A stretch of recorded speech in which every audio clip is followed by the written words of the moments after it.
민수기 35장 26절부터 28절.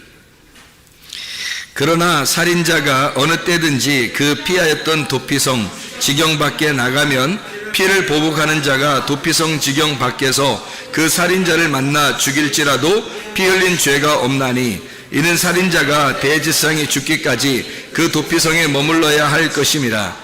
대제사장이 죽은 후에는 그 살인자가 자기 소유의 땅으로 돌아갈 수 있느니라. 아멘.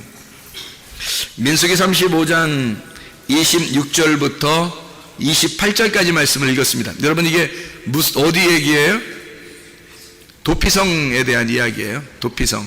그 도피성이 무엇인가 라고 하는 것을 우리가 좀 알아야 되겠죠, 그죠?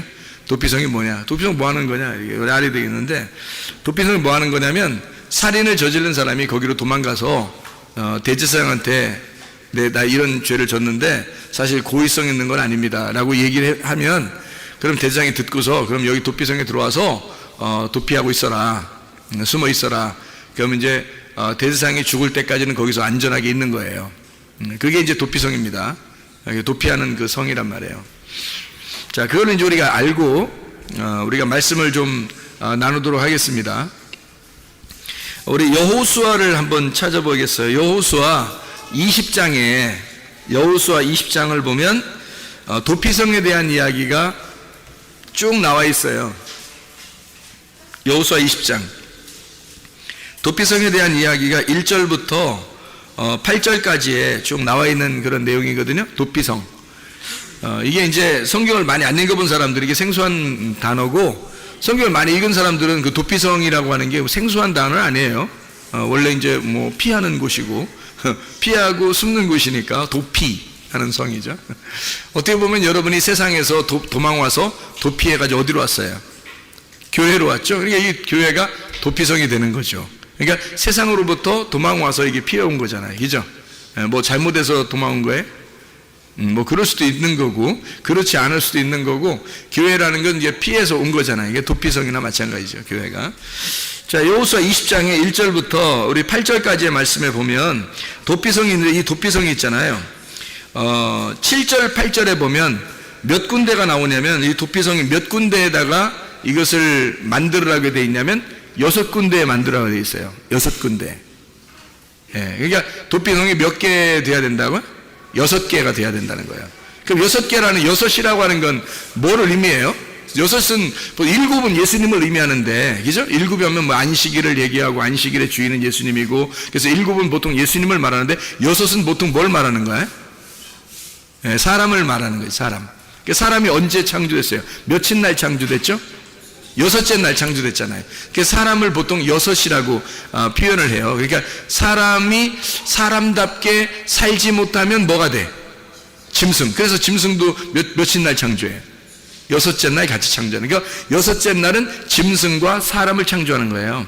창세기 1장에 보면 무슨 말인지 알겠죠? 그러니까 7째 날은 하나님의 날이니까 창조가 다 완성됐다. 창조가 끝난 걸 완성, 안식이라 그렇게 말하는 거예요. 그래서 하나님이 쉬셨다. 그러면은 하나님이 잠을 못 주면 창조하다가 보니까 너무 피곤하고 잠도 못 자고 스트레스 받고 힘들어가지고 그래서 이제 좀 쉬셨다, 7째 날에. 그런 의미가 아니라 안식이라는 단어에는 뭐가 들어있다고요? 안식이라는 단어는 쉰다는 단어도 있지만 완성했다는 단어가 들어있단 말이에요. 그래서 완성했다. 그래서 7째 날이 완전이라는 말이고요. 완전. 그리고 안식이라는 말이 완성했다는 말이에요. 그러니까 7째 날 완성이 이루어졌다, 이 말이죠. 그러면 창조가 몇째 날부터 몇째 날까지 이루어졌다고?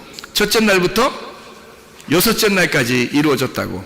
그렇죠? 6째 날에 뭐가 창조됐다고요?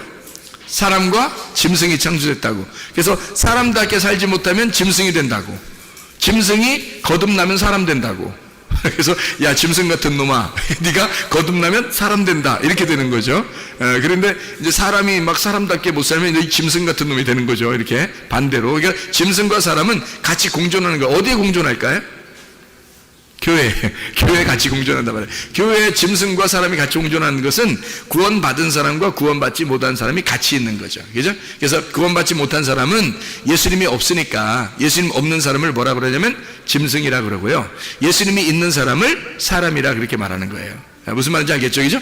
예, 그래서 짐승과 사람이 같이 있다. 교회 안에는. 그러니까 하나님의 그 품 안에 같이 있는 거예요. 그래서 여섯째 날 같이 창조된 거예요. 그러니까 요한계시록에 보면은, 숫자 여섯이라는 숫자가, 3번 나오는 게 있는데, 그걸 뭐라 그러죠? 666이라 그러죠? 666이라는 거 그러면 무슨 말이겠어요, 여러분? 생각할 때. 666 그러면, 여기 이렇게 막, 이마에다 팍, 이거 박지 말라고 하는 거, 손에다 딱 박지 말라는 거, 이거? 그런 의미, 왜 박지 말라는 거야? 이마에다 박지 마라, 손에다 박지 마라. 왜 그러는 거예요? 이게 6이라는 숫자가 뭐기 때문에? 이게 사람 숫자이기 때문에 그런 거예요. 그러니까 사람 숫자는 그 사람이 사람답게 살지 못하면 짐승이 된다 그랬죠? 그러니까 그게 6이라고 하는 게 짐승 같은 사람을 말하는 거예요. 그래서 666이라는 마크를 어떤 짐승의 우상이 있는, 짐승의 우상을 섬기는 자들이 666을 받는다 그렇게 돼 있죠. 그래서 짐승의 우상을 섬긴다, 이 말이 무슨 말이냐면 사람이 사람인데 짐승 같은 사람이다 이 말이에요. 그러니까 짐승 같은 사람이 되었다. 다시 말하면 하나님을 믿는다고 하는데 누구 중심이다? 자기 중심이다. 하나님을 믿는다고 하는데 자기 중심이야. 그게 6이란 말이에요. 사람 중심이니까. 하나님 중심은 7이 되겠죠, 그죠? 하나님 중심은 7이 되죠. 근데 사람 중심은 6이 되는 거야. 그래서 666이 되는 거예요, 사람들이. 이게 짐승 같은 사람, 이걸 666이라 그렇게 말하는 거죠. 그래서 666 마크를 받으면 어떻게 되나? 멸망한다 그러죠, 그죠? 그래서 6은 반드시 어떻게 돼야 돼? 죽어야 되는 거예요. 6은 죽어야 되는 거예요. 그래서 6은 파괴가 되고 7번째 예수님을 만나야 되는 거죠. 그죠? 6이라는 나는 파괴가 되고. 그래서 6이라고 하는 걸 여러분이 너무 막 666 뭐 이렇게 너무 무서워 생각하고 그렇게 하지 말고 6이라는 게 쉽게 말해서 뭐냐면 나, 짐승 같은 나, 짐승같이 살아가는 나. 이게 이제 6이란 말이에요. 그러면 내가 뭐가 돼야 되겠어요, 이제? 예수님을 만나서 7이 돼야 되는 거지. 예수님 만나 7이 되면 안식을 하게 되는데 아직 6에 머물러 있으면 세상에 머물러 있다는 거죠.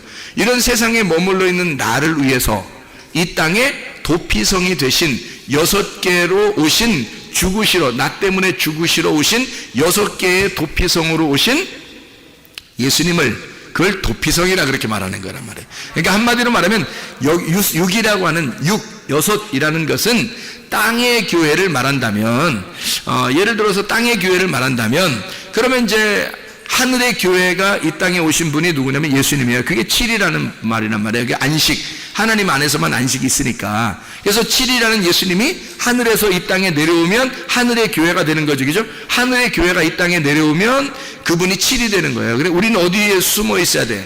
6에 숨어 있는 게 아니라 7에 숨어 있어야 되는 거죠, 그죠? 그래 예수님 안에 들어가는 거지. 예를 들어서 이런 거 있죠. 그 가나의 혼인잔치에 항아리가 몇 개? 6개. 6개. 거기 비어 있어요? 뭐가 채워져 있어요? 비어 있어요. 그럼 비어 있단 말은 빈 항아리, 빈 깡통. 누굴 말할까? 우리가 빈 깡통 6개. 왜 하필 6개가 있는 걸까요? 6이라는 숫자를 맞추기 위해서입니다. 어느 집에 갔더니 항아리가 다 6개씩만 있어요? 그렇지 않겠죠. 어느 집은 5개 있을 수 있고, 어느 집은 4개 있을 수 있고, 어느 집은 7개 있을 수 있잖아요. 근데 가나의 혼인잔치에 갔더니 그 집은 하필 6개가 있더라는 얘기야. 그 말은 사람을 의미하는 거예요. 깡통 같은 비어 있을 때, 요게 비어 있을 때 뭐가 채워지겠죠. 그래서 예수님이 채워라 할 때 그 물이 뭐겠냐고요. 말씀 아니겠어요? 말씀을 채우는 거란 말이에요. 그래서 이 빈 깡통 같은 나에게, 그래서 어떤 사람만 구원을 받을 수 있냐면 빈 깡통이 될 때, 나를 비울 때. 근데 이 속에 뭔가 막 꽉 차 있죠. 너 뭐 찾냐 이런 말 하는 거 있잖아. 야, 너 뭐 머리에 뭐 찾냐 이런 얘기 하는 사람이 있죠. 너 뭐 찾냐고 사람들이 그래요. 뭐 똥 찾냐 이러다. 그러니까 너 네가 알면 뭐 얼마나 아냐, 머리 네 머리에 뭐가 다 차 있으면 예수님이 들어가요, 못 들어가요? 못 들어가요. 자기한테 다 차 있으면 물이 안 들어간다고. 그래서 항아리가 비어 있는, 나를 비운 사람에게만 말씀이 들어가게 돼 있는 거예요. 그러면 그게 이제 포도주가 되는, 바뀌는 그런 기쁨이 된다는 얘기죠. 포도주는 기쁨이에요. 천국의 기쁨. 그러니까 말씀이 내 속에 들어와서 천국의 기쁨으로 바뀌는 거예요. 그게 이제 항아리가 빈 깡통 6개죠. 그죠? 그러니까 예수님이 와가지고, 예수님은 그러면 예수님 빈 깡통이에요?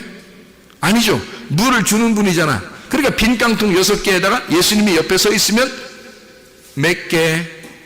7개, 예수님까지 7개. 그러니까 예수님은 7번째, 우리는 빈 깡통 6개. 이해가 되겠죠? 무슨 말인가? 그래서 항상 성경에서 6이라는 것이 나오면 사람을 말하려고 한다. 근데 사람을 말하려고 하는데 그 사람이 짐승 같은 사람을 말하기도 하고, 이 땅에 사람을 의미하는 것을 할 때 6이라는 단어를 자꾸 쓰더라. 그래서 사마리아 여자가 남편이 몇 명? 6명. 이상하죠, 그죠? 아니 남편이 아니 6명 얻을 만한 그런 정도의 능력의 여자면 7명은 못 얻었겠어? 8명은 못 얻었겠냐? 하필 6명까지 됐는데 이제 하나씩 채워나가는 거야. 끊어나가는 거죠. 한 명 버리고 2번째, 3번째 해서 6번째까지 됐는데 하필 7번째 예수님이 왜 오냐고. 이상하잖아요, 그죠? 5명 가로치우고 6명째 지금 살고 있는데 예수님이 7번째 왔단 말이에요. 예수님 7번째 와가지고 하필 왜 예수님이 7번째 오냐고. 이상하잖아. 그렇죠, 그죠? 그러니까 거기는 성경은 다 이게 어느 정도 사인이 들어있는 거예요. 그러니까 6명을 가지고 있는 남편을 가지고 있었던 여자에게 7번째 남편이신 예수님이 와가지고 너 6번째 남편 그것도 네 남편 아니야 이렇게 얘기하는 거죠, 예수님이. 그죠? 지금 집에 있는 네 남편도 네 남편이 아니다라고 하는 그 6번째 남편은 누굴까? 누구예요? 예, 그 집에 있는 남편이 있으니까 성전을 말하는 거예요. 성전. 그럼 성전은 어떤 성전? 성경에서 말하는 6번째 성전은 어떤 성전일까요?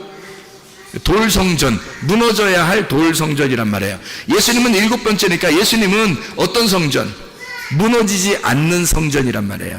예수님은 견고한 하늘의 성전이고 이 땅의 성전은 무너져야 되잖아. 짐승 같은 나니까. 짐승 같은 나는 돌 하나도 돌 위에 남지 않고 다 무너진다. 마태복음 24장에 나와 있는 얘기입니다.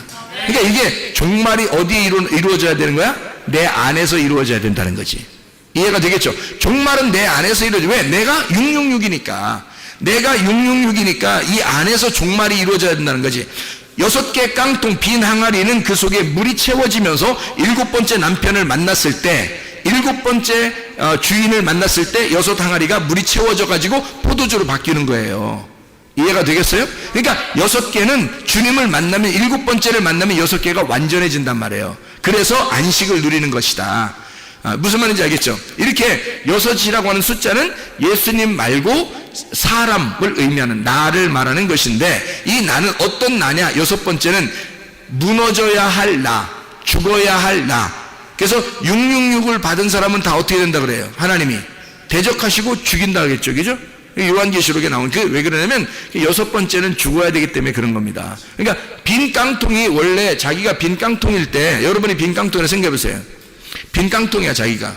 하긴 머리도 난 비었어 이런 식으로 생각할지도 모르겠지만 하여튼 빈 깡통이야 자기가. 그럼 빈 깡통이면 빈 깡통이 나야. 빈 깡통이 나야. 그러면 빈 깡통이 죽어버리려면 어떻게 해야 돼요? 빈 깡통이 죽어버리려면 아이고 그냥 발로 밟아버린다네. 발로 밟아버린대야. 그러니까 빈 깡통이 죽으려면 발로 밟어? 아니죠. 빈 깡통이 죽으려면 거기에 물을 채워야 되는 거예요. 반대로 생각해 보세요. 그죠? 자, 빈 깡통이 원래 나야 그 빈 깡통이 반대가 되려면, 빈 깡통이니까 반대가 되려면 물을 채워야죠. 그래서 예수님이 그 빈 깡통에다가 물을 채워서 반대를 만드는 거예요. 짐승 같은 너에게 이 마음이 비어지니까 너에게 물을 집어넣어서, 말씀을 집어넣어서 너를 사람 만드는 거예요. 누가? 예수님이 와가지고 6개의 항아리인 네가 나를 만나 7개가 되는 거란 말이에요. 예수님을 만나서 7개가 되고, 그 항아리, 그러니까 이 물이 바뀌어가지고 어떻게 돼요? 변해지잖아요. 물이 변하여 포도주가 되는 거죠. 그래서 그 가나의 혼인잔치에 새 포도주를 먹이는 겁니다. 그러니까 옛날 묵은 포도주가 다 떨어졌잖아요. 그죠? 옛날 묵은 포도주가 다 떨어졌어. 그 말은 구약, 율법이라는 구약이라는 선악과가 다 사라졌다 이 말이야. 그리고 빈 깡통이 되었다. 빈 심령, 우리들이 심령이 가난하게 될 때 그 안에다가 하나님은 하나님의 말씀을 집어넣는다. 그 말씀이 하나님의 나라의 기쁨이 될 것이다. 이게 새 포도주란 말이에요. 이해가 되겠죠? 그러니까 묵은 포도주가 다 떨어지니까 깡통이 비어 있어요. 거기에다가 새 물을 집어넣어서 거기서 새 포도주를 만들어 새로운 포도주가 되는 할례를 받은 후에 예수 그리스도와 함께 기쁨을 갖는 생활을 하게 될 것이다 라는 말이란 말이에요. 자, 이해가 되겠죠? 무슨 말인가? 이렇게 왜 도피성을 몇 개를 만들어요? 여기 보니까 여호수아 20장에 7, 8절에 보면 몇 개인지 한번 여러분이 세보세요. 도피성이 몇 개인가? 7, 8절에 도피성 몇 개?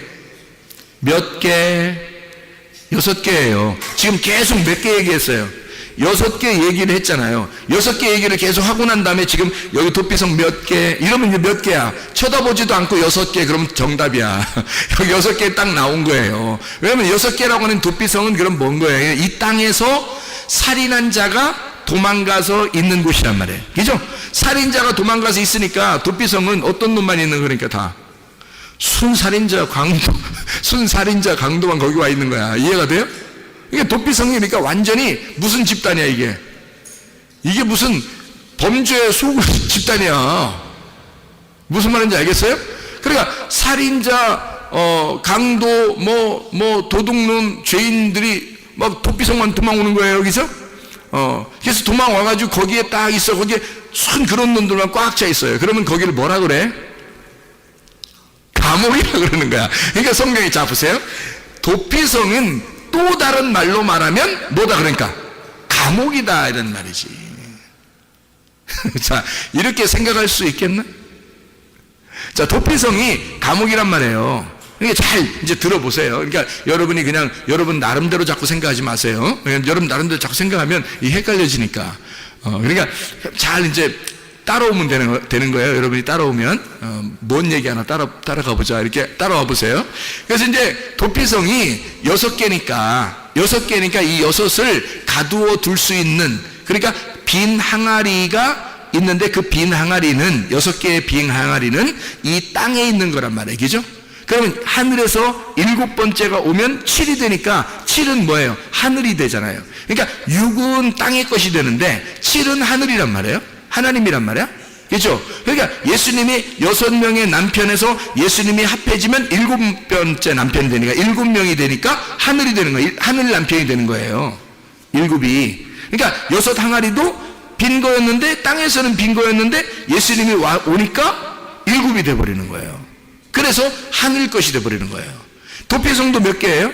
6개. 이 땅에서 감옥 같은 거였는데 예수님이 오니까 이 감옥이 천국이 되는 거야. 이게. 그래서 이게 도피성이 되는 거예요. 그게 누굴까? 여기서 말하는 도피성에 누가 있는 거예요? 누가 있다고? 누가 죽을 때까지 거기 있어야 되는 거예요. 대제사장이 죽을 때까지 거기 있으라고 했잖아요. 그죠? 그러니까 대제사장이 누군 거예요? 성경에서 창세기부터 요한계시록까지 전체를 봐도 대제사장은 누구를 말해요? 예수님을 말하는 거예요.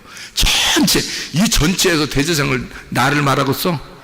생각해 보셔요. 그래서 성경 전체에서 대제사장 그러면 뭐 여기 있는 성도 중에 한 명 그런 얘기하겠어? 아니에요. 우리를 대제사장이라고 부르진 않습니다. 성경에서 우리는요 제사장인 거예요. 그냥 왕 같은 제사장이다 이렇게 하지 대제사장이다 막 이렇게 말 안 해요. 대제사장은 누구밖에 한 명밖에 없어요.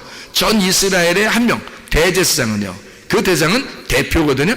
그게 예수님이에요. 그분이 예수님이고 우리는 그분에게 속한 제사장들인 거지. 이해가 되겠죠? 그래서 대제사장은 예수님인 거야. 그러니까 예수님이 죽을 때까지 거기 있으라는 거야. 맞죠? 예수님이 죽을 때까지 거기 있으라는 거예요. 그게 도피성이라는 거죠. 지금 금방 민수기 35장 26절부터 28절 우리가 읽었잖아요. 그죠? 읽었으니까 보니까 아하, 도피성이라고 하는 게 대제사장 되는 예수님이 죽을 때까지 거기에 있는 거구나. 우리가 살인자들이. 살인자라고 하는 건요 간단해요. 성경의 그 살인자라고 하는 건 여러분이 살인하면 옆집 사람 뭐 어떻게 하고 뭐 이런 거 살인자 뉴스에도 많이 나오고 이러던데 그런 의미가 아니에요. 성경의 살인자는 동물 같은 거 이렇게 잡아가지고 제사 드리는 거 있잖아요. 그걸 다 살인한다고 그래요. 성경의 살인은. 그러니까 이런 의미를 잘 모르면 진짜 사람 죽인 줄 알아요. 그런 의미가 아니에요. 그럼 여러분이 이제 그렇게 되면 진짜 사람 죽인 게 살인이라고 생각하면 여러분이 교회 나오잖아요. 그럼 어떻게 되냐면 나는 사람 안 죽였는데 이렇게 되는 거예요. 자기는 착한 사람이야. 완전히 뭐 착하니 컴플렉스에 걸려가지고 그 컴플렉스예요. 그게 너무 착한 게 컴플렉스야. 그래가지고 교회 나오면 자기는 엄청 착한 사람, 뉴스 보면은 나쁜 놈들 엄청 많고 거기에 그러니까 교회에 앉아있는 사람들이, 교회 다니는 앉아있는 사람들이 다른 사람을 다 비판하고 앉아있는 거예요.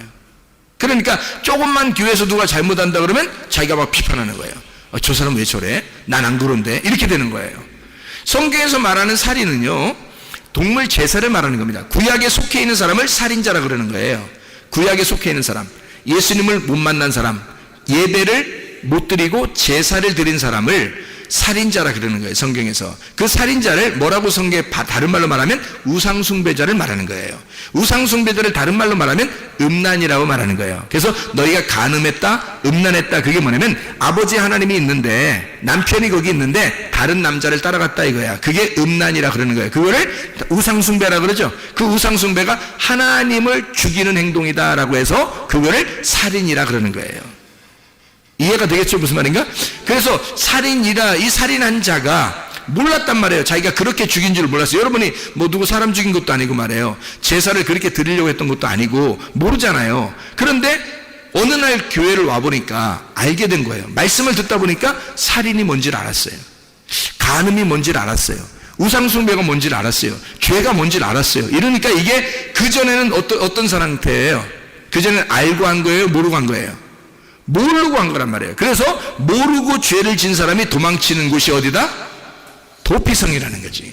말씀을 모르는 사람이 이제까지 죄를 졌단 말이야. 그러니까 그걸 모르고 한 거잖아. 제가 죄를 엄청 졌어요. 옛날에 죄를 목사인데도 죄를 엄청 져서 나 이렇게 살면 안 되는데 라고 하면서도 죄를 져가지고요, 제가 부담이 엄청스러웠단 말이에요. 이러다가 내가 큰일 나면 어떡하지? 그래도 나 예수님 믿으니까 천국은 갈 거야, 뭐 이렇게 생각했다가 뭐 이게 나를 위로하는 거죠. 위로하고 변명하고 막 나를 그렇게 포장하려고 했던 거죠. 그런데 사실은 그렇지 않아요. 제가 엄청 죄인이었단 말이에요.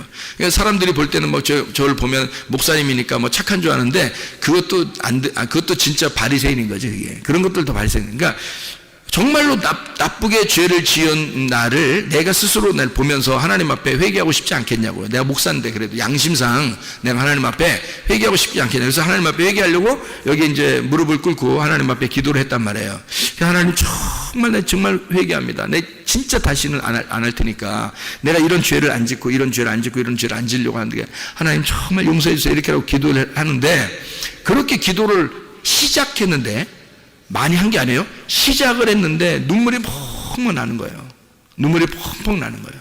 내 인생이 너무 험난했던 거야. 인생이 너무 험난해. 제가 오늘 예배 드리기 전에 우리 얘기를 했는데 나보고 먹을 걸 왜 이렇게 욕심내냐는 듯이 쳐다보더라고요. 이 과자 이렇게. 그래서 내가 먹은 거 있을 때는 항상 나를 먼저 생각해야 돼. 왜 이러니까 막 지들끼리 웃으면서 이렇게 불쌍하다는 듯이 그럼 먼저 드세요. 뭐 이런 식으로 막 하더라고요. 그래서 내가 사실은 말이야. 내가 나쁜 과거가 있어서 그래. 뭐냐면 내가 2번 굶어 죽을 뻔했어요. 왜요? 미치더라고. 왜요? 그러니까 뭐 별소리 다 한다 이런 얘기겠죠, 저한테. 근데 사실 왜요? 근데 나는 진짜 2번 굶어 죽을 뻔했다 이렇게 얘기했는데, 그게 무슨 말이냐면 제가 배고파서 2번 굶어 죽을 뻔한 사람이에요. 그러니까 하나님 앞에 내가 한번 기도하면서, 금식하면서 내가 기도하면서 뭐라 했냐면, 하나님, 나 먹을 것만 하나님 저한테 주시면 제가 하나님 일 하겠어요. 그렇게도 고백한 사람이에요. 그러니까 먹을 것만 있으면 나 하나님 살겠습니다. 다른 거 하나도 없어도 돼요. 나 먹여만 주면. 그때 응답받은 게 뭐라고요? 너 잘 먹게 해주겠다. 너랑 같이 있는 사람도 잘 먹게 해주겠다. 이걸 응답받은 사람이에요, 제가. 세상에 이런 것도 응답해줘. 별걸 다 응답해줘, 보면은. 그렇게, 그때 이제 그래서 너무너무 기쁜 거예요. 막 먹는 건 하여튼 뭐, 내 주변에 먹는 건 하여튼 있겠구나. 끊이지 않겠구나. 내가 안 먹어서 그렇지. 내가 안 먹으면 뭐 다이어트 하는 거고, 이제 내가 먹으면 다 이트 하는 거고요. 내가 안 먹으면 다이어트. 내가 먹으면 다 이트 하는 거예요. 그래서 다 이트 하는데, 이제 제가 이렇게 살면서 생각을 해보니까, 내가 하나님, 내가 정말 잘못했습니다. 내 용서해 주세요. 고백하는데요. 주님이 뭐라고 그러냐면요. 그래서 이제 분명히 제가 그 응답을 받았어요. 분명히. 어떻게 했냐면 깜짝 놀랐어도. 뭐라고 하냐면요. 네가 죄를 지은 것은 그건 죄가 아니야. 그래요. 네가 죄를 지은 건 죄가 아니야. 뭐가 죄냐면 네가 나를 믿지 않았기 때문에 그렇게 죄를 진 거야. 나는 목사님인데, 신학 공부도 하고 그래도 많이 공부한 사람인데, 나름대로 엄청 많이 공부한 사람이거든요. 잠도 안 자가면서. 근데 내가 하나님을 몰라? 내가 하나님 안 믿는 거야? 하나님은 네가 나를 안 믿었기 때문에 그런 죄를 지는 거야. 네가 나를 모르기 때문에 그런 죄를 진 거야 라고 얘기한 거예요. 분명히 제가 응답받았어요. 그래서 제가 그날 더 눈물이 나는 거예요. 더 눈물이 나. 왜 더 눈물이 나면 이제까지 내가 하나님을 알려고 공부하고 하나님을 그래도 잘 믿는다고 생각하고 내가 목사 생활을 하고 있었는데, 그래도 적어도 내가 죄는 짓지만 그래도 하나님 아는 건 내가 좀 안다고 생각했단 말이에요. 그래서 설교도 하고 그랬죠. 그런데 하나님 입장에서는 네가 나를 모르기 때문에 이런 죄를 짓는 거고, 네가 나를 안 믿어서 죄를 진 거다라고 분명히 응답을 받았습니다. 제가 엉엉 울었어요. 너무너무 아마 엄청 울었어요. 오랫동안 막 엉엉 울면서, 하나님 그러면 내가 알고 있었던 거 다 내려놓을 테니까, 내가 그래도 아는 척 좀 하고 내가 좀 안다고 생각했을 거 아닙니까? 내가 아는 거 다 내려놓을 테니까 하나님, 그럼 하나님을 알려주세요. 나에게 말씀 좀 알려주세요. 그럼 하나님의 그 마음을 알려주세요. 그렇게 기도한 거예요. 그때부터 하나님이 성경을 막 알려주시는 거예요. 이게 막 이해가 되는 거야. 성경이 이해가 되는 거야. 이게 무슨 말인가.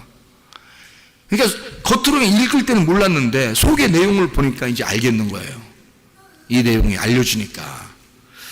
그렇게 하나님을 알게 되니까, 주님을 만나면 내 빈 깡통 같은 내 6개의 항아리가 주님을 만나면 채워져서 7개가 된다는 얘기예요. 그러니까 6 남편을 가지고 있던 자가 주님을 만나 7번째 남편인 예수님을 만나서 이 모든 게 7 남편이 돼버리는 거죠. 그래서 완전함이 되는 것이란 말이에요. 그러니까 말씀이, 예수님을 만나면, 말씀이란 6이 나의 말씀이 예수님을 만나면 6이 7이 됨으로써 완전해지는 거란 말이에요. 하늘의 말씀이 되는 거죠. 땅에서 알고 있었던 말씀이 하늘의 말씀이 되는 거예요. 그래서 7으로 바뀌어야 된다는 거야. 여러분이 6에서 7으로 바뀌시기를 바랍니다. 7으로 바뀌어야 돼요. 그래야지 이게 말씀이 깨닫게 되는 거죠. 6으로 살고 있으면 짐승 같은 나, 기껏 열심히 해봐야 가장 잘 되는 게 빈 깡통. 거기서 하나님 앞에 더 잘 되는, 하나님이 물을 채워주시는 거, 말씀을 채워주는 거. 그러면 주님을 만나 7개의 항아리가 되는 거죠. 예수님이 우리를 위한 항아리가 되니까. 그래서 7개의 항아리가 돼서 완전함을 이룬단 말이에요. 그러면 하늘나라의 천국의 잔치가 새 포도주로 열리게 되는 것입니다. 그게 거기서 떠간 하인들만 알더라 그랬잖아요. 거기서 이걸 직접 물을 붓고 그걸 뜬 사람들만 아는 거예요. 그러니까 자기에게 직접 경험이 된 사람들만 말씀을 아는 거예요. 이게 그냥 들려진다고 다 아는 게 아닙니다. 이렇게 다 들려줘도요, 자기의 마음판에 다 오는 사람이 있다고요. 심령이 가난한 사람, 자기 정말 빈 항아리로서 주님의 물을 기다리는 사람들이 있다고요. 그 사람들한테는 말씀이 들어간다고. 이게 그러면 주님의 잔치가 열어지는 거죠. 그 속에서 막 기쁨이 있죠. 말씀으로 막 기쁨이 있다고요. 자, 이 도피성이라고 하는 게 6개인데 여기에 누가 있다? 대제사장이 있다. 대제사장이, 그 대제사장이 거기에 사는 동안에 우리는 이런 죄가 아니라 결국엔 뭐라고요? 살인이라고 하는 게 우상숭배고, 우상숭배가 음란이다, 간음이다 이거야. 그럼 이게 같은 거란 말이에요. 그러면 여러분, 우리 모두 다 이게 안 걸린 사람 있을까? 없죠. 이게 안 걸린 사람이 없는 거예요. 그러니까 다 6에 속한 사람들이란 말이에요. 우리 인간은 다 6에 속한 사람들이라고. 그러니까 7번째 대제사장한테 도망가지 않으면, 도피성에 있는 대제사장한테 도망가지 않으면 안 된다고. 이게 그러니까 대제사장한테 가서 숨어 있어야 우리가 사는 거란 말이에요. 그 도피성에. 이게 이제 이 땅의 교회인데요, 이 땅의 교회를 6개의 땅의 교회를 이야기합니다. 6개인데 보면 뭐가 되어 있냐면 게데스라는 데가 있습니다. 이 성경에 여호수아 20장의 7, 8절을 여러분이 보면 게데스라는 데가 있어요. 그게 첫 번째 도피성입니다. 게데스. 그리고 세겜이라는 데가 두 번째 도피성이고요, 세 번째 도피성이 헤브론입니다. 그리고 네 번째 도피성이 베셀이라는 데가 나오고요. 여기 이 성경에 지금 나온 겁니다. 여호수아 20장 7, 8절이에요. 그리고 그 다음 도피성이 길랏 라못이죠. 길랏 라못. 그렇죠? 그 다음이 바산 골란이다 이렇게 돼 있죠. 바산 골란 이렇게 돼 있습니다. 그러니까 여기 지금 6개의 그 도피성을 여러분 잘 봐봐요. 게데스, 세겜, 헤브론, 그리고 베셀, 길랏, 라못, 그 다음에 바산, 골란 이렇게 6개가 돼 있잖아요. 이것에서 누가 있다고요? 대제사장이 이거를 관리하는데 대제사장이 있으면 7이 되는 거라고. 그러면 여러분에게 주님이 계시면, 대제사장 되신 예수님이 계시면 이 땅의 교회가 뭐가 되는 거예요? 도피성이 되고 우리를 감추어 줄 수가 있다는 얘기예요. 아무리 어떤 죄인이라도 우리를 감추어 줄 수 있다는 거지. 왜? 우리는 모르고 죄 지은 거니까. 우리는 말씀을 몰랐기 때문에 죄를 지은 거니까. 말씀을 알았다면 죄 지켰어요, 여러분이? 지라게도 못 지는 거예요. 말씀을 알게 되면, 할례를 받고 나면, 거듭나면, 첫째 부활에 동참하면, 예수님을 영접하고 나면 죄 지라게도 못 져요. 마음이 변해버립니다. 그런데 그러기 전에는 늘 죄를 짓게 돼 있어요. 왜 죄를 짓는다고요? 안 믿었기 때문에, 모르기 때문에 그런 거예요. 모르는 게 죄인 거예요. 모르는 게.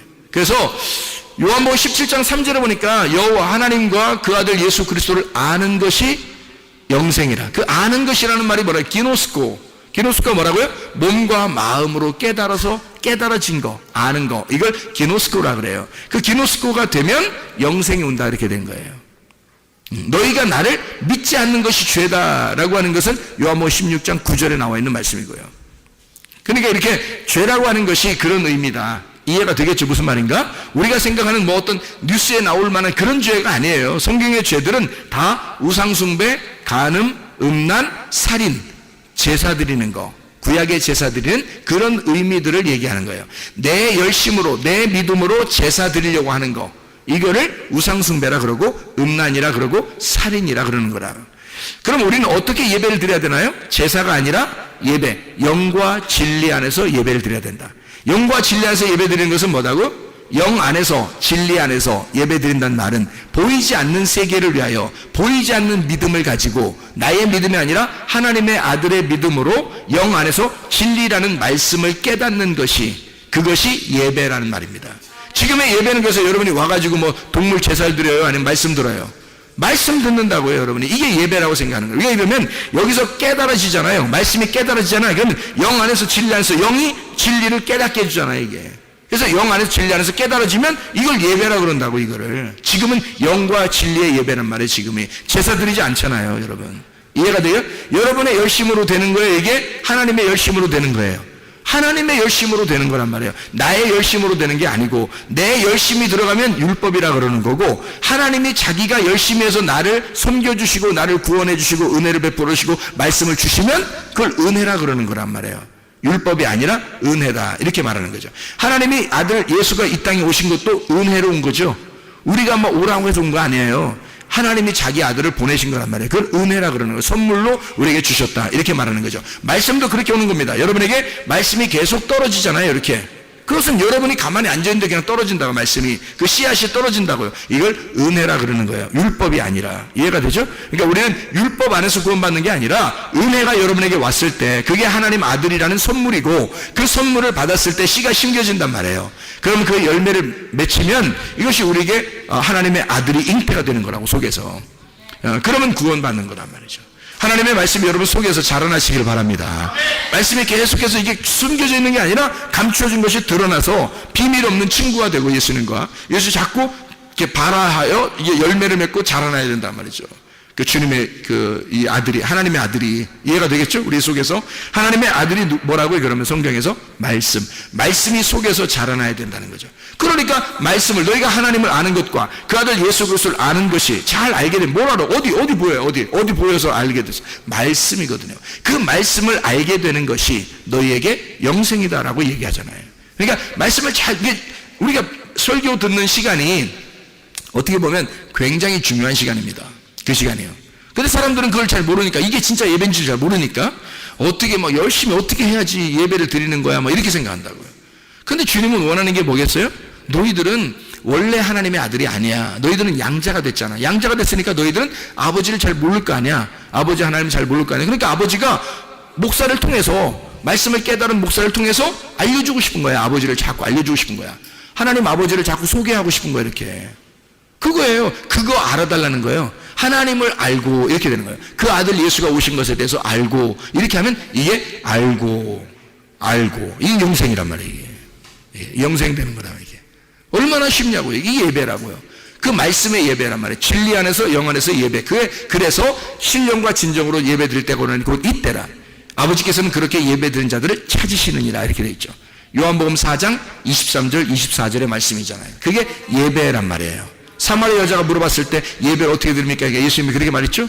영과 진리 안에서 예배 드려라. 신령과 진정으로 예배 드려라. 그 말이거든요. 그게 영 안에서 진리 안에서 예배 드려라. 그러면 아버지 하나님이 그 사람들을 찾아가신다 이렇게 되어 있잖아요. 하나님 우리를 찾아오시는 거예요. 우리는 어떻게 하면 돼? 영 안에서 진리 안에서 예배 드리면 돼. 말씀을 깨달으면 된다 그 말입니다. 자, 우리가 보면 이제 6개의 그 도피성을 봤는데 그 6개의 도피성이 어떻게 생겼냐면 이렇게 된 거예요. 하나는 게데스입니다. 게데스라고 하는 게요, 카데시라고 하는 단어인데 이 카데시가 거룩한 곳입니다. 거룩한 곳. 이 카데시는 카다시에서 나온 거예요. 이 카다시라고 하는 것은 성결하다, 구별하다, 봉헌하다, 깨끗하게 하다, 선포하다 이런 단어입니다. 그 말은 무슨 말이냐면 구별된 곳이다라는 뜻이에요. 도피성이라는 말은 이게 게데스에 세워라라고 하는 것은 구별된 곳이다라는 말입니다. 6개가 다 하나거든요. 6개가 하나야. 6개가 6개인데 그게 하나라고요. 지금 이 땅에서의 6개를 설명하려고 하는 거예요. 6 항아리를 설명하려고 하는 거란 말이에요. 그 중에 이름 하나씩을 붙여준 거예요. 그 이름 하나씩 붙여줬는데 그 이름이, 첫 번째 이름이 게데스예요. 그게 거룩하게 구별되었다라는 말이고요. 두 번째 쉐켐입니다. 세겜이라는 이 도피성이 있는데 그 세겜은 쉐켐이라는 단어예요. 이게 산마루입니다. 산마루. 이 쉐켐은요, 쉐켐이라고 하는 단어는 어깨, 목, 짐 올리는 등, 목, 어깨 이런 걸 얘기해요. 여러분 여기 어깨 생각하면 뭐가 생각나요? 어깨 하면 야, 나 어깨 무겁다 뭐 이런 얘기 하잖아요. 진짜 뭐를 이렇게 들고 있어서 어깨 무겁다는 사람도 있지만 이렇게 뭐 회장 되고 뭐 부회장 되고 그러면 총무되고 그러면 야, 나 어깨 무겁다 뭐 이런 얘기 하잖아요. 이게 어깨 무겁다. 이게 책임감을 얘기하는 거죠. 그죠? 책임감도 얘기하는 거고 진짜 어깨가 무거운 짐을 진 걸 얘기하는 거고요.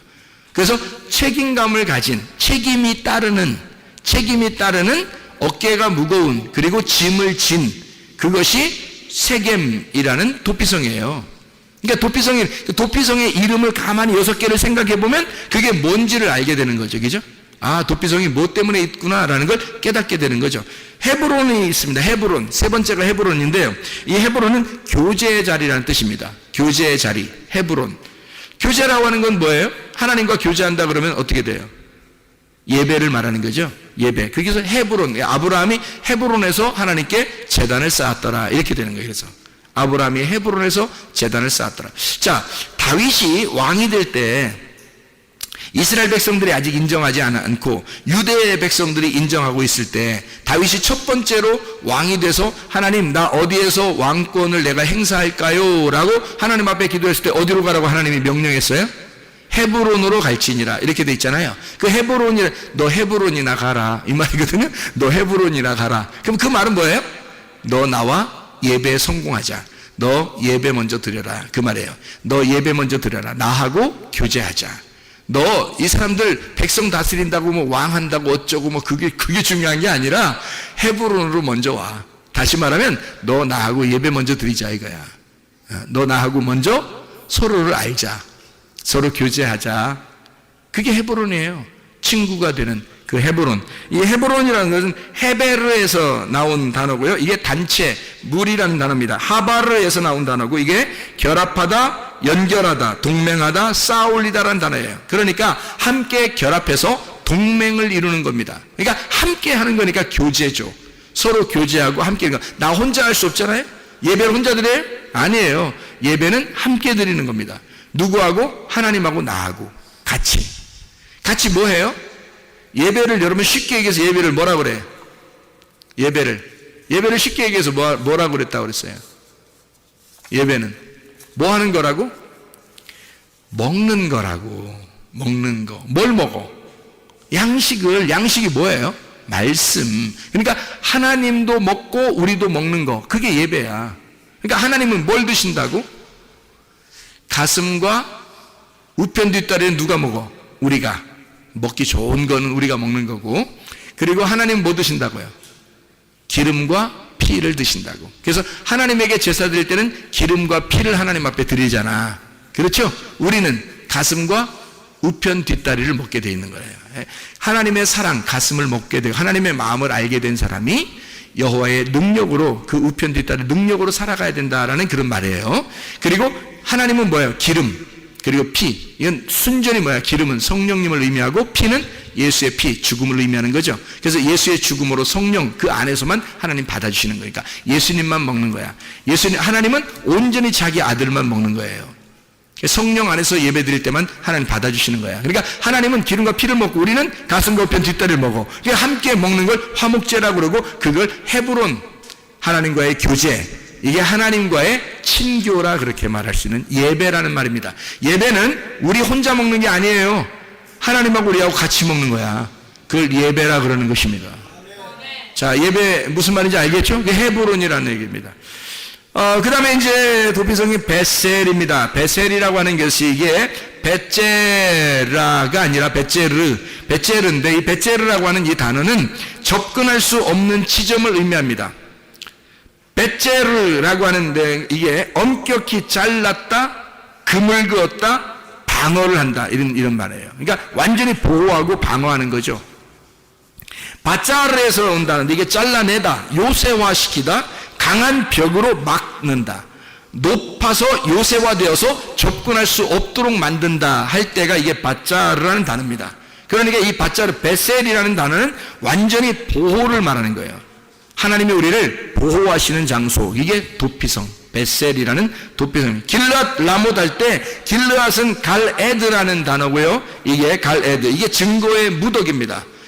갈에드, 갈이라는 게 굴려진이라는 말이고, 더미, 물샘, 파도 뭐 이런 말이고요. 가랄에서 나온 단어인데 이게 굴르다, 굴러가다, 흘러내려오다 이런 단어고, 거기에다가 에드가 이게 합해졌는데, 에드라는 말이 증언, 증거라는 말입니다. 이게 우드에서 나온 말이고, 이게 두 배로 하다, 이중으로 하다, 반복하다, 증언하다, 바로 세우다라는 말입니다. 자, 그러니까 이걸 합하면 뭐예요? 갈이라고 하는 말, 이게 가랄이라는 데서 나온 거고, 더하기 에드라고 하는 증거, 우드에서 나온 단어인데, 이걸 합해보면 이게 갈에드가 되는 거예요. 갈에드, 이게 길르앗이라는 말입니다.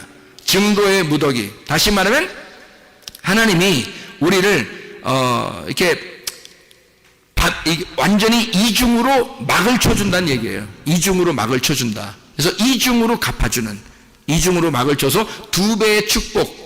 이게 이제 도피성 길르앗에 있는 라못인데, 라못이 라모트라는 게 높은 곳입니다. 높은 곳. 라마에서 나온 것이 높은 것이고, 이게 라암에서 일어난다, 들려지다라는 말입니다. 다시 말하면 들려 올려지는 거예요.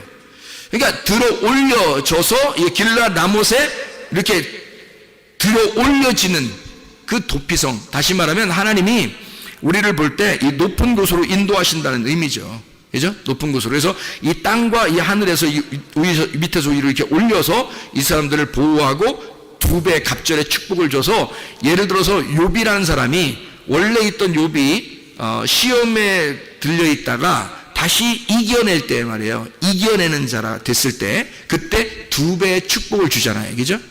장자권의 축복이거든요. 그래서 그런 두 배의 축복을 주는 장소, 길르앗 라못이란 말입니다. 바산 골란, 이게 마지막인데, 이 바산 골란이, 바산이라는 게 로맘에서 나오는 이 바산, 높임, 찬양하다라는 그런 단어, 라맘에서 나온다는데, 이게 라맘, 일어나다, 높이다, 들어 올리다라는 말이고요. 이게 골란이라는 말은 고란인데 포로입니다. 포로. 참 이상한 단어예요. 이 단어가 도피성인데 포로라는 단어예요. 골란에서 포로, 곤란하다 이 말이에요. 곤란하다. 이게 포로가 된다는 말인데, 가라에서 나온 거예요. 희한한 단어인데 이게요. 가라, 고라에 가라라는 말로 왔다는 말이에요. 가라라는 말이 무슨 말이면 벌거벗기다, 끌고 가다, 드러내다라는 말이에요. 자, 포로를 벌거벗겨서 집어넣은 장소, 이게 도피성이래요. 자, 그럼 이 도피성이라고 하는 이 단어가 굉장히 우리에게 이상한 자, 어떤 면에서는 우리하고 예배하자는 말이고, 그리고 어떤 면에서 우리를 보호한다는 말이고, 우리를 들어 올린다는 말이고, 우리를 빨가벗긴다는 얘기도 되는 거예요. 다 어디에서 일어나는 일들이죠? 교회에서 일어나는 일들이에요. 하나님의 말씀을 들을 때 일어나는 일들이란 말이에요, 이게. 그러니까 도피성 자체가 하나님의 말씀이었던 거죠. 도피성 자체가 하나님의 말씀인데, 예수가 이것을 깨닫게 해주면, 대제사장이 있는 상태에서라면 이 말씀이 깨달아진다. 이 땅에서 말씀이 깨달아진다. 이게 도피성의 6개의 도피성을 설명하는 그런 이야기입니다. 하나님께서는 우리를 호세아서 11장의 4절에 보니까, 호세아 11장 4절에 보니까 사랑의 줄로 이끌었다 그래요. 우리를 사랑의 줄로 이끌었다. 무슨 말이냐면요, 우리를 끌고 간다는 말이야. 포로로 끌고 가는 얘기인데, 이상하잖아요. 아가서 2장 13절 보면 뭐라고 되어 있어요? 내 사랑아 일어나 함께 가자 그래요. 내 사랑아 함께 일어나 함께 가자. 그 말은 내가 너를 사랑의 포로로 삼았다. 그러니까 사랑으로 포로를 삼았다는 거야. 그래서 함께 가자는 거야. 그게 끌고 간다는 포로의 입장이거든요. 우리가 포로가 되려면, 이왕이면 예수님의 포로가 돼야 되는데, 로마서 1장 1절에 보니까 이 바울이 뭐라 그러냐면, 나는 예수 그리스도의 종이라 그래요. 둘로스. 이게 노예거든요. 예수 그리스도에게 완전히 구속된 자야. 속한 자라는 거지. 이 노예라는 노예. 로마서 8장 2절 보니까 죄와 사망의 법에서 우리의 생명의 성령의 법으로 옮겼다 그랬는데요. 죄와 사망의 법에 있었던 내가 생명의 성령의 법 안에 옮겨진 거예요. 다시 여기로 묶인 겁니다. 죄와 사망의 법에서 묶여있던 내가 생명의 성령의 법으로 다시 묶였다는 얘기야. 여러분이 율법에서 벗어나가지고 교회로 왔더니 알고 보니까 성령님이 우리를 다시 붙잡는다는 거지. 그래서 성령님의 포로가 되어 있는 거예요. 근데 성령님은 우리를 마구잡이로 죄인 만드는 게 아니라 사랑의 포로를 잡아 우리를 일어나 함께 가자. 나의 사랑아 일어나 함께 가자. 그랬더니 이 여인이라는 내가 그 신랑을 떠나질 못하는 거예요. 죄와 사망의 법이라는 그 율법, 그 우악스럽고 율법적인 그 죄를, 나의 죄를 정죄하던 그 율법에서, 죄와 사망의 법에서 내가 묶여 있었는데 우리 주님이 거기서 나를 빼내줬단 말이에요.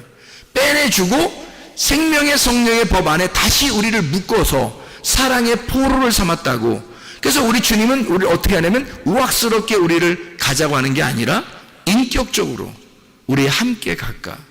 내가 너를 너무 사랑하는데 우리 함께 가자. 이게 사랑의 포로예요. 이게 어디에 나오는 거냐면 도피성에.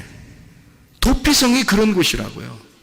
하나님이 우리를 그렇게 사랑하는, 그러니까 우리를 사랑의 포로 삼아서 우리를 같이 함께 가고 싶어 하는 곳, 그게 도피성. 그러니까 우리는 뭐 빨개 벗겨가지고 막 우리를 포로를 삼다니까 우리 어떻게 해 뭐 이런 게 아니라 사랑의 포로. 하나님 우리를 너 있는 모습 그대로, 너 있는 모습 그대로 나는 너를 사랑할 거야. 주님이.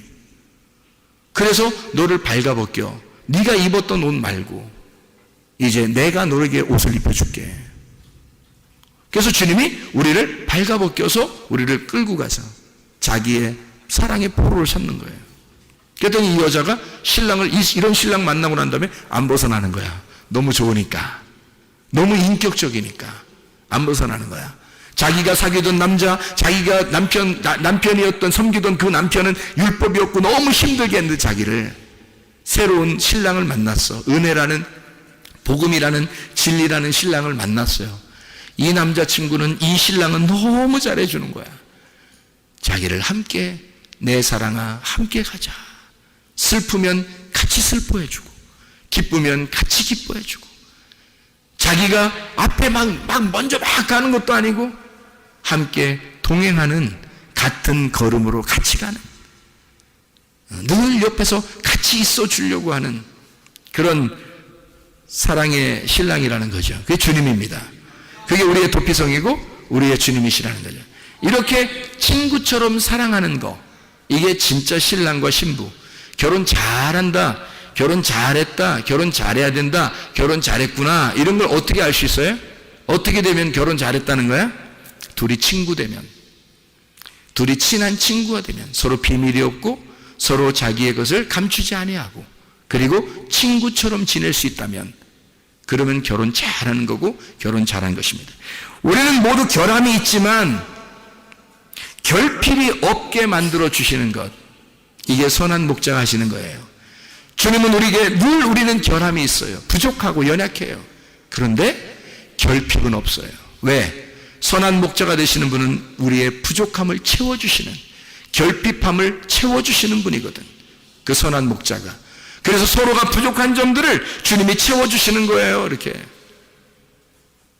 그게 우리의 신랑 되시는 거라고요. 완전한 교회는 세상 어디에도 없습니다. 완전한 교회는 없는데 온전한 교회는 있을 수 있습니다. 온전한. 그래서 너희는 주 안에서 온전하라. 너희가 완전하진 않아. 그렇지만 온전해 줄 수는 있어. 너희들이 깨끗하고 거룩하고 구별되게 그렇게 교회로 살아갈 수가 있다. 이런 도피성이 되어야 된다. 우리는 완전하지 않지만 온전하게 살 수 있다. 완전한 교회는 없지만 온전한 교회는 있을 수 있는 겁니다. 우리 교회가 이런 온전한 교회가 되시기를 바랍니다. 하나님이 기뻐하시는 교회, 이 마지막 때에 하나님의 도피성과 같은 교회, 누구든지 와서 물로 씻고, 누구든지 와서 용서받고, 누구든지 와서 자기의 죄를 회개하고 기쁨으로 누릴 수 있고 위험을 당하지 아니하고 그런 교회. 열왕기하 5장 14절부터 27절의 말씀에 보면요, 두 사람을 비교하는 장면이 나옵니다. 하나는 7번 요단강에서 물로 씻은 나아만이라는 사람이 있습니다. 자기가 처음에는 뭐 안 씻어요 뭐 이렇게 하다가 옆에 있는 사람이 정말 좋은 얘기를 해줬죠. 아이고 뭐 돈이 들어 뭐가 들어 그냥 한번 해봐요. 그냥 이거 믿자고 한번 해보죠. 뭐 해보고 가지 모르겠더니 그럼 그럴까? 그래서 물로 이제 씻었어요. 그랬더니 살이 이제 어린아이처럼 깨끗하게 됐단 말이에요. 다시 말하면 살이 깨끗해졌다. 새 살이 돋아왔다는 얘기예요. 새 살이. 그 말은 뭐예요? 거듭났다는 얘기지. 새로워졌다는 얘기지. 거듭났다는 얘기야. 어린아이가 됐다는 얘기예요. 그런가 하면 게하시라는 사람이 있죠. 게하시. 이 게하시라는 사람은 어떤 사람이 탐심이 들어왔어요. 그래서 뭐 거짓말 쳐가지고 그걸 다 또 막 숨겨놨어요. 막 받아가지고 나아만한테 받아가지고 막 숨겨놨거든요. 탐심이 들어왔단 말이에요. 이 탐심은 뭐예요? 성경에서는 골로새 3장 5절의 말씀이니까 탐심은 우상 숭배다. 탐심이라는 게 뭐예요? 선악과 창세기 3장 6절에 창세기 3장에 보면 먹음직 보암직 탐스럽게 하는 거, 이게 선악과예요. 다 욕심을 냈기 때문에 먹은 거잖아요. 그 욕심을 낸 것이 우상 숭배라는 거야. 그것이 간음인 거고. 그래서 이거를 선악과라 그래요. 게하시는 선악과라는 탐심에 걸려 있었던 거래요. 자, 탐심이라고 하는 건 우상숭배고, 우상숭배는 음란이고, 그래서 뭐가 걸려요? 게하시가 문둥병에 걸리는 거예요. 문둥병은 전형적인 죄의 결과물입니다. 속에서 3년, 안에서 3년, 안에 3년, 밖에 3년. 그래서 속에서 문둥병 3년 지나고 겉에서 3년이 지나서 문둥병이 드러나는 거. 이게 완전한 이게 죄인입니다. 그게 게하시가 걸려버린 거죠. 그런데 게하시는 문둥병이 걸려가지고 겉으로 드러났잖아요. 문둥병이. 그러니까 죄인이 된 거죠. 그런데 나아만 어땠어요? 원래 죄인인데, 원래 문둥병이 있었는데 요단강에서 7번 씻어서 죄가 용서되잖아요. 죄가 씻어지잖아요. 요단강에서 7번 씻어요. 그리고 죄가 씻어져. 그랬더니 그 요단강이 뭐가 된 거예요? 그러니까 자기 원래 죄인인데 어디로 들어간 거예요? 요단강으로 들어간 거야. 자, 여러분 지금 우리가 여호수아 20장하고 지금 민수기 35장에 나와 있는 이 말씀을 우리가 토대로 생각해 보니까 지금 요단강은 어딘 거예요? 요단강은. 이게 나아만이 어디로 들어갔다고? 요단강에 7번 들어갔다고, 그죠? 7번 들어갔더니 그때 거기서 나오니까 거듭나 새로운 살이 됐다는 얘기 아니야?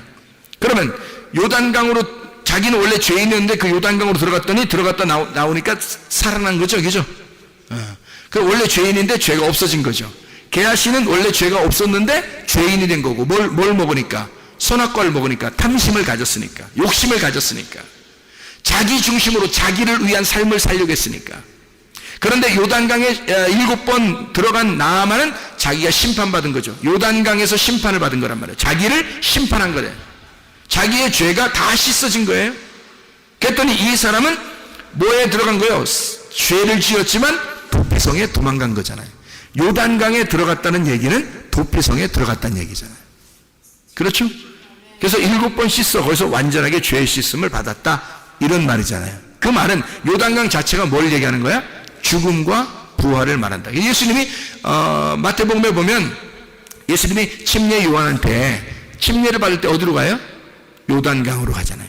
요단강으로 가가지고 어떻게 해요? 예수님이 침례를 받을 때 물에 들어갔다가 나오시잖아요. 그죠?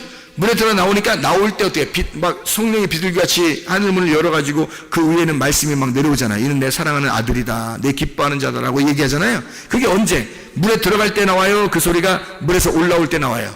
물에서 나올 때 나온다. 그렇지 말하면 죽을 때 있는 게 아니라 물에서 부활할 때 나온단 말이에요. 하나님의 음성이.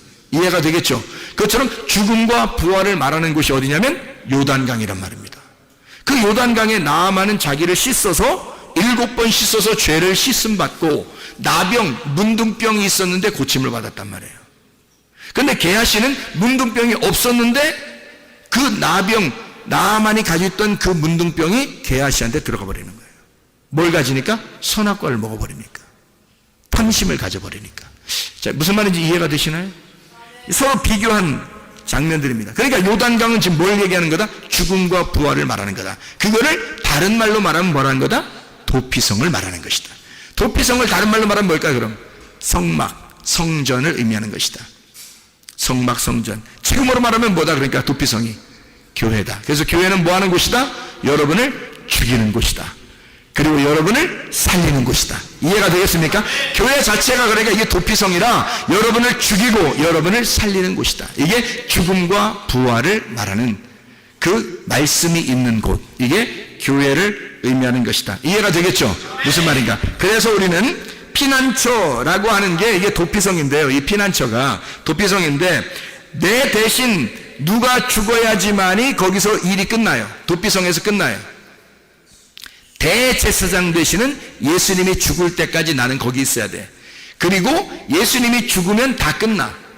대제사장이 죽으면 이젠 다시 자기 집으로 돌아갈 수 있어요. 그러면 생각해봐요. 대제사장이 안 죽었을 때 만약에 나가면 어떻게 돼? 만나는 사람이 죽여버려, 이 사람을. 옛날에 너 살인죄가 졌지, 너 죄인이지, 그러면 만나는 사람이 이 사람을 죽일 수 있어요. 그런데 대제사장이 죽고 그리고 이 사람이 나갔어. 그러니까 이 사람이 도피성에서 나갈 수 있는 방법은 대제사장이 죽는 방법밖에 없는 거야. 대제사장이 죽을 때까지는 도피성이 있어야 되는 거예요. 나가려면 대제사장이 죽어야지 나가는 거예요. 그러니까 이 사람이 이제 죽어야 되는데, 원래 죽어야 되는데 대제사장이 죽는 거예요. 대제사장이 죽으면 이 사람을 죽이는 법이 끝난 거야. 이 사람을 죽이는 법이 없어져 버린 거예요. 더 이상 정죄가 없는 거야. 죄를 고발할 만한 게 없어진 거예요. 더 이상. 그래서 율법이 끝난 거야. 죄가 끝난 거예요. 그래서 이 사람을 더 이상 정죄할 것이 없으니까, 제사장이 죽었으니까 누군가는 죽어야 나가는 곳이 도피성이에요. 그러니 나의 죄를 위해서 누가 대신 죽은 거야, 대제사장이. 그러니 나는 죽으니까 나는 더 이상 죽을 필요가 없는 거지. 그래서 나는 나올 수 있는 거예요. 이제는 누가 죽이면 안 되는 거예요. 만나도 옛날에 나의 과거를 아는 사람이 이 사람을 만나도 죽일 수 없는 거예요. 왜냐하면 대제사장이 대신 죽어서, 대상이 죽었다는 증표가 있으니까 이 사람에게. 그러면 법이 없어진 거잖아요. 법이 없어졌으니 누가 이 사람을 정죄할 수 있겠냐 이거야. 아무도 정죄할 수 없죠. 그래서 살아나갈 수 있는 거예요. 대제사장이 죽으면 나가는 곳, 이게 도피성이에요. 놀라운 거죠. 그러니까 여러분이 진짜 예수 그리스도 안에서, 이게 뭐라고요? 도피성이 하나의 감옥 같은 거예요. 왜? 죄인들만 모이는 거니까. 죄인들만 모여서 이게 도피성이니까, 이게 죄인들만 모이는 게 감옥이야. 근데 이게 어디서 이게 해방을 받을 수 있냐면 대제사장이 죽으면 해방받는 거예요. 이게 도피성이라고요. 노아의 방주 같은 거죠. 노아의 방주 들어갈 때는 죽는 거고요, 나올 때는 부활하는 것입니다. 똑같은 얘기죠. 무덤과 같은 거예요. 무덤. 교회가 딱 무덤과 같죠. 이게 배 같은 거죠. 그럼 여기에 들어갈 때는 죽는 거고 나올 때는 부활하는 거란 말이에요. 그래서 이게 죽음을 완전히 죽은 사람은 나오면서 부활하는 거란 말이죠. 죽음과 부활을 같이 말하는 곳, 무덤과 같은 노아의 방주, 교회 같은 곳, 말씀을 경험하고 그 말씀만 남고 내가 죽으면, 말씀만 남고 내가 죽으면 벗어나게 되는 곳, 내가 죽고 나를 아는 그 대세상이 죽고 그리고 말씀만 남아있으면 내 속에, 그러면 나는 벗어나 살게 되는 곳, 이걸 도피성이라 그렇게 말하는 겁니다. 그래서 마가복음 8장 34절에 주님이 따라오라고 그래요. 어떤 사람 어떻게 따라오라고 그래요? 자기를 부인하고 자기 십자가를 지고 따라오라고 그러잖아요. 자기를 부인하고 자기 십자가를 지고 따라오라고 그래. 그러면 어디까지 따라가? 우리가 자기 십자가를 지고 자기를 부인하고 따라갔더니 어디로 가? 예수님이 무덤으로 들어가더란 얘기야. 십자가에 죽으시고 내 십자가를 지고 따라갔더니, 나를 부인하고 따라갔더니 어디까지 가? 주님의 십자가에서 어디로 들어가? 무덤으로 들어가더라는 거지. 그랬더니 무덤으로 가니까, 자, 무덤으로 가니까 이게 뭐라고? 도피성이라고. 그게 도피성이라고. 그랬더니 그 무덤이 더 이상 나를 죽이는 곳이에요. 이제 예수님이 죽었으니까, 내가 죽었으니까 거기서 나를 더 이상 죽이는 곳이에요. 나를 이제 살리는 곳이 되겠어요. 살리는 곳이 된단 말이죠. 누군가는 죽어야 끝나는 장소, 이게 도피성. 무슨 말인지 알죠? 노아의 방주에 들어갔을 때 모든 사람이 다 죽잖아요. 밖에 있는 모든 사람이 다 물에 의해서 죽어요. 누구만 살아요? 노아 방주 안에 있는 사람만. 그 사람들 안에, 노아 방주 안에 들어가서 뭘 했다 안 했다? 아무것도 안 했다. 왜? 그거는 성경에 쓸 수가 없다. 뭐 했다고 쓸 수가 없다. 왜? 노아 방주 자체가 무덤이니까. 노아 방주 자체가 무덤이니까 예수님이 무덤에 들어가면 무덤에서 어떻게 돼? 반드시 부활하는 거예요. 여러분이 죽고자 하는 자는 반드시 어떻게 돼? 사는 거야. 여러분이 살려고 그러면 반드시 죽는 거예요. 여러분이 죽고자 하면 반드시 무덤에서 나오게 돼 있다. 부활해서 나오게 돼 있다고. 그거를 사는 거라고 얘기하는 거라고요. 주님은 우리 보고 무덤까지 따라오라 그래. 무덤까지 갔더니 우리를 부활시키더라는 거지. 이해가 되겠습니까? 그걸 우리는 성경에서 뭐라고 말하냐? 도피성이라고 말한다. 자, 마지막으로 민수기 35장 26절부터 28절까지 말씀, 도피성이라는 말이 나와요. 대지상이 죽을 때까지 거기에 있어라, 그런 얘기고요. 대상이 죽으면 너는 빠져나오게 될 것이다 라고 이야기합니다. 내가 죄를 고백한 대지상이 죽었다. 다시 말하면 공소시효가 끝났다라는 말이고, 나를 정죄할 정죄가 더 이상 없다. 법전이 없어져 버렸다는 얘기야. 그 법이. 그러니 나를 정죄하겠느냐, 누군가가? 안 된다. 이미 죽었으니까. 정죄할 그 율법이 죽어버린 거란 말이에요. 더 이상. 그러니까 우리에게는 복음만 남아있는 거지, 진리만 남아있는 거지. 그래서 나와 하나 된 그 대제사장이 죽을 때 나는 자유하게 된다는 겁니다. 왜 성경에 그런 식으로 도피성을 써놨을까? 라고 하면 민수기 35장 26절부터 28절에 도피성이라는 이 단어가 미크라트라는 단어입니다. 미크라트라는 이 단어는 수용한다라는 단어인데, 수용한다라는 단어인데요. 미크라트, 이 미라고 하는 게 이게 mem에서 나온 겁니다. mem이라는 게 장소예요. 장소. 그리고 카라트의 장소예요. 그러니까 mem이라는 게 장소고 카라트, 그래서 이걸 합해서 미크라트라고 하는 거예요. 이걸 도피성이라는 단어거든요. 도피성은 미크라트인데 이게 mem, 장소, 그리고 카라트의 장소다, 이런 얘기야. 그럼 카라트가 뭐냐면, 카라트란 단어는 불구로 만들다는 단어예요. 불구로 만들다. 지체 부족한 자로 만든다. 어서 많이 듣던 얘기 아니에요? 지체 불구자로 만든다. 어서 많이 듣던 얘기죠? 야곱이 하나님하고 싸울 때 하나님이 야곱을 쳐서 불구자로 만들죠. 그렇죠? 그게 도피성. 그 장소가 야곱이 죽는 장소란 말이에요. 야곱을 완전히 꺾어내는 장소, 야곱을 완전히 꺾어버리는, 죄 지은 자가 그 도피성으로 도망가 자기의 옷을 다 벗겨지는 그 장소, 자기의 수치를 정확하게 깨닫는 장소, 그래서 자기가 죽어버리는 장소, 자기가 없어지는 장소, 그리고 예수라는 말씀이 살아나오는 장소가 미크라트, 도피성, 예수 그리스도가 여러분의 도피성 되기를 바랍니다. 우리 교회가 이 마지막 시대에 도피성 되기를 바랍니다. 그래서 주님 만나는 장소가 다 되시기를 바랍니다.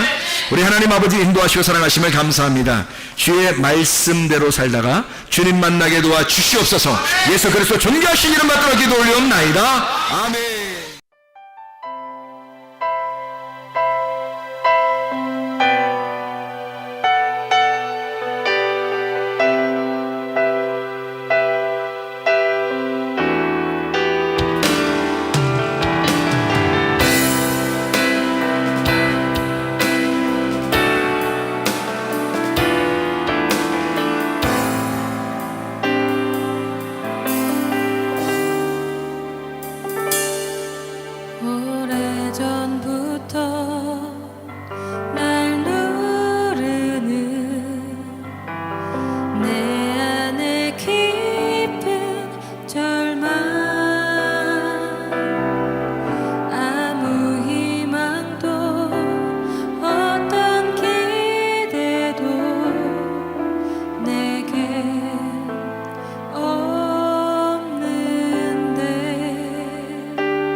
살